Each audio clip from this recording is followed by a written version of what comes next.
It's been a while since I made a video, and for a good reason. For those of you that may not know, I live east of Houston, just east of Houston, not far from it. So we've been dealing with the aftermath of Harvey, trying to get everything back up and running. So it's been a while since I made a video. This particular video I want to make about weather modification, the US Weather Modification program. For those of you that don't believe that there is a weather modification program, I've got documentation that I'll show you later on in the video. This may be a little bit long video, but stick with it. There's going to be a lot to it. And Harvey and Irma and the Galveston hurricane of 1900 and documentation on the US Weather Modification program. So it's going to be a lot in the video, lots of stuff to go over. I'm 48 years old, born and raised on the Texas Gulf Coast. Been here my whole life, never lived anywhere else. So I've seen a lot of hurricanes, a lot of tropical storms. So let's get to it. This is a list compiled of hurricanes that have hit the Texas coast from 1527 to 2009. Now, the first 5 hurricanes that are on here are from 1500 to 1700 and something. So the majority of the list is from the early 1800s on. And as you can see, this list is rather extensive. One I want to look at in particular is the hurricane of 1900 that hit Galveston. If you see the dead there listed at 8,000, that's listed as one of the deadliest natural disasters to ever hit the United States.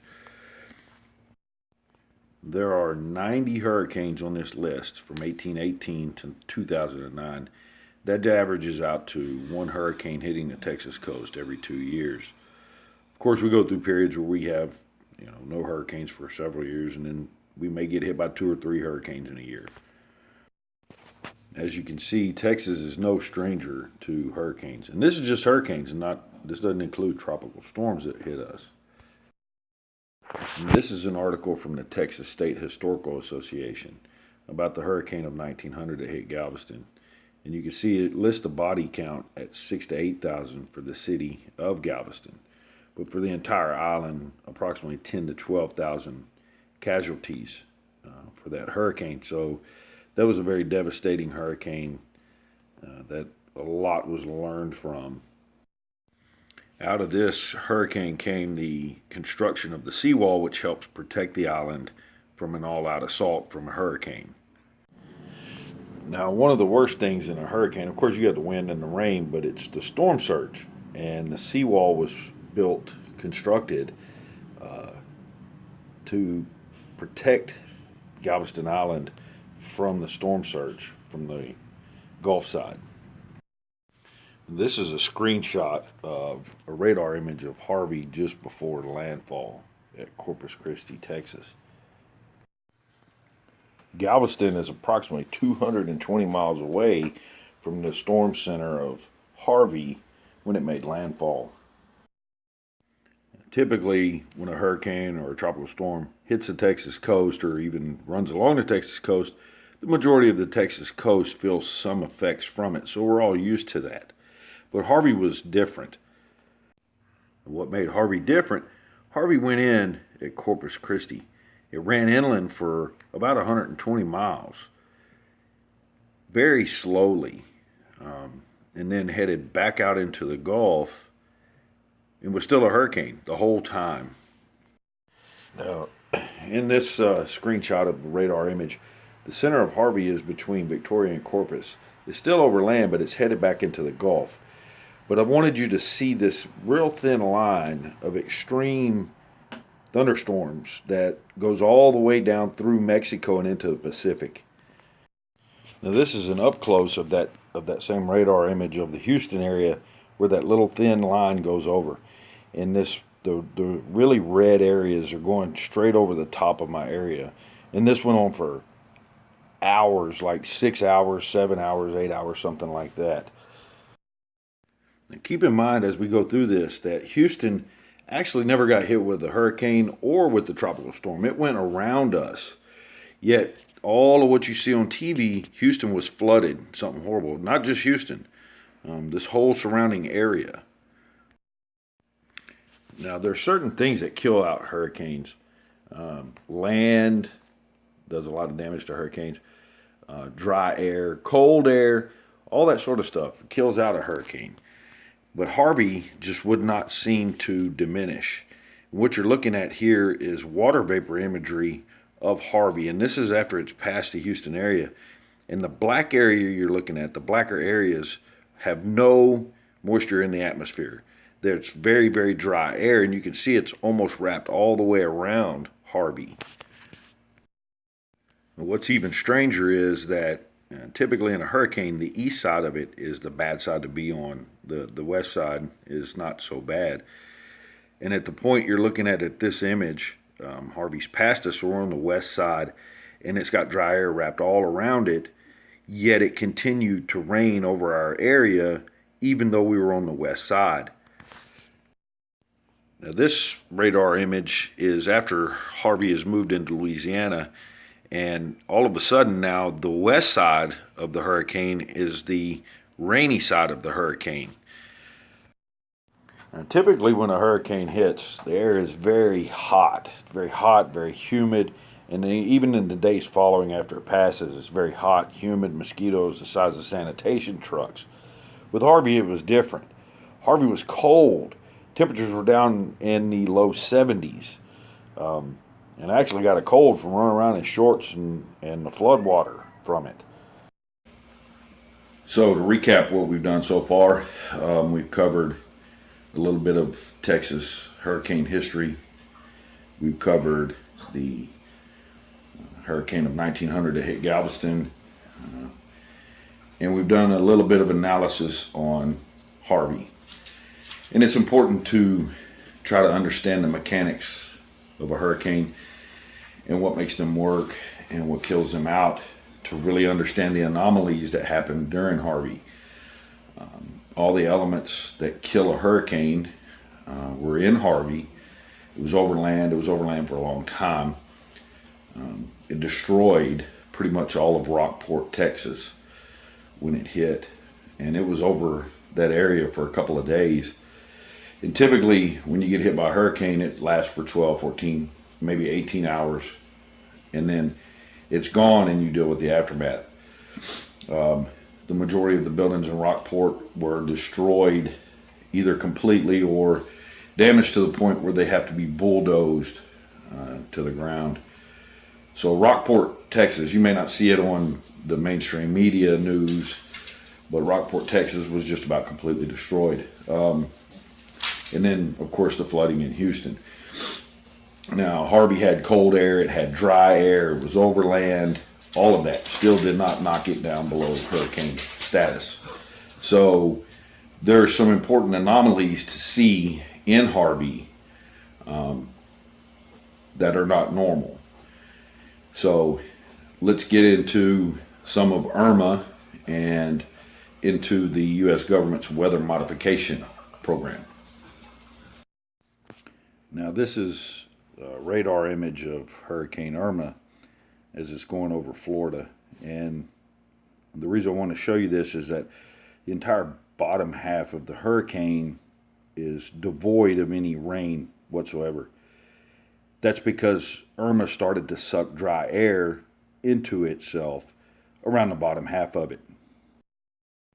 Now Mrs. LK, she worked downtown Houston after Harvey hit, and then she went to Orlando before Irma hit. So she was on the ground in Florida, in Orlando, when Irma hit. So I know for a fact that the bottom half of the hurricane as it passed Orlando had absolutely no rain in it. Now before you go getting all freaked out, no, she does not work for FEMA or any other governmental organization. She works for a private company.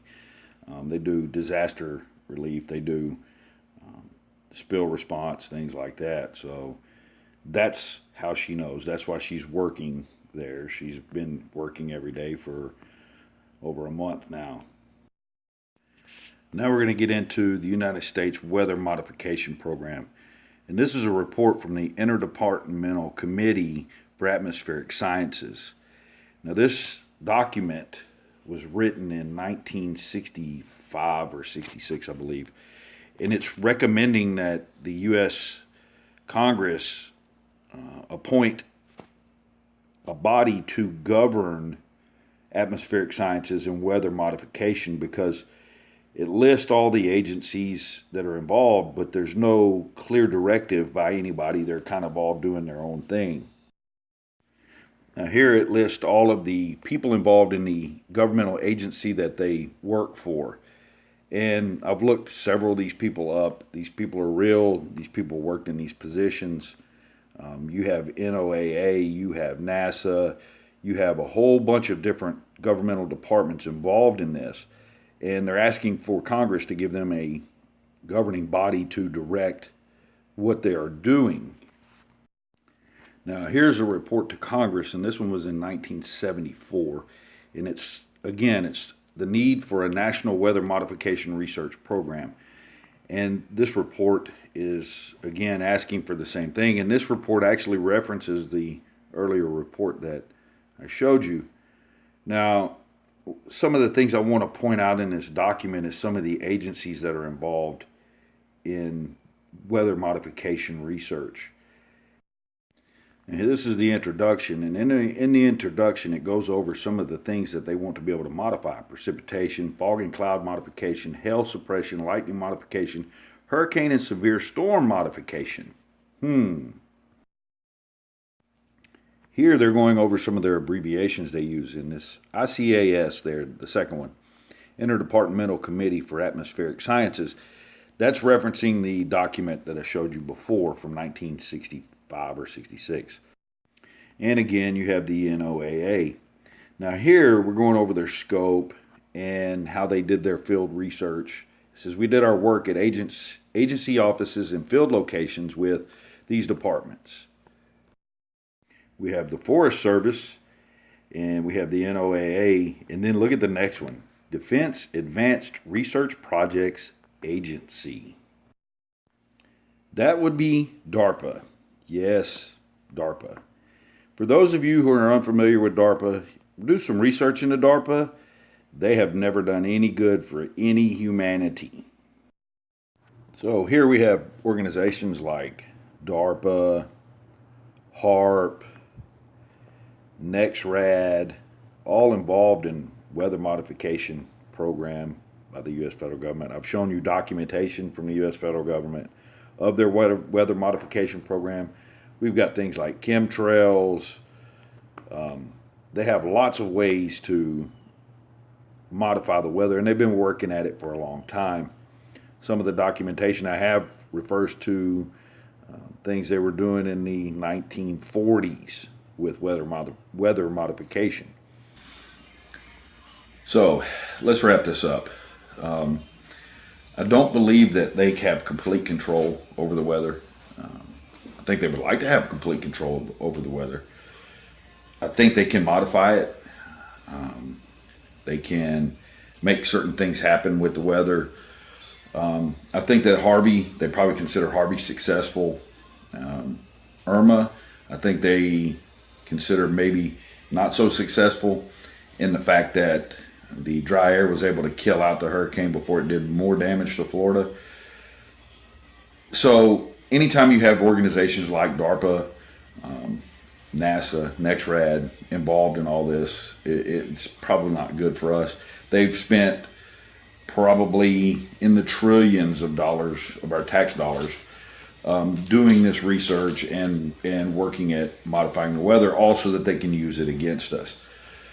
So I don't think they have as much control over it as they'd like to have, but these are egotistical, maniacal people who want nothing more than to control the masses. So I hope you found this informative. I hope you stuck with it all the way to the end. and I hope you've gotten something from it. There is a government weather modification program. There has been for a long time. I will leave a link in the description for the story of the hurricane of 1900 that hit Galveston. And if you would like the documentation that I have on the weather modification program, just leave me a message in the comment section. We'll get in touch and I'll send it to you. So